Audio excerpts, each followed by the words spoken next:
রাসূল সাল্লাল্লাহু আলাইহি সাল্লাম বলেন, একজন জাহান্নামীর গায়ের চামড়া হবে 42 হাত মোটা।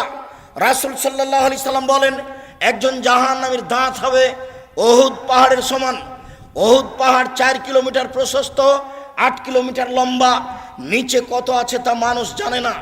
রাসূল সাল্লাল্লাহু আলাইহি সাল্লাম বলেন, একজন জাহান্নামের উরু রান হবে বাইজা পাহাড়ের সমান, যার দৈর্ঘ্য হচ্ছে 39 কিলোমিটার লম্বা। সম্মানিত দিনী ভাই বোন, রাসূল সাল্লাল্লাহু আলাইহি সাল্লাম জাহান্নামীদের পরিচয় দিতে গিয়ে বললেন, একজন জাহান্নামীর বসার জায়গা হবে মক্কা থেকে মদিনা 450 কিলোমিটার পথ।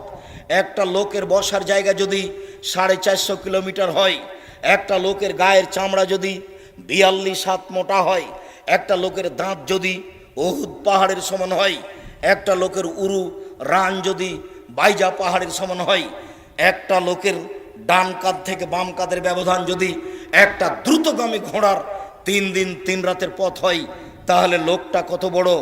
পৃথিবীর শুরু থেকে শেষ পর্যন্ত যত মানুষ এসেছে, যত মানুষ আছে, যত মানুষ আসবে, তার শতকরা 1999 জন লোক জাহান্নামে যাবে।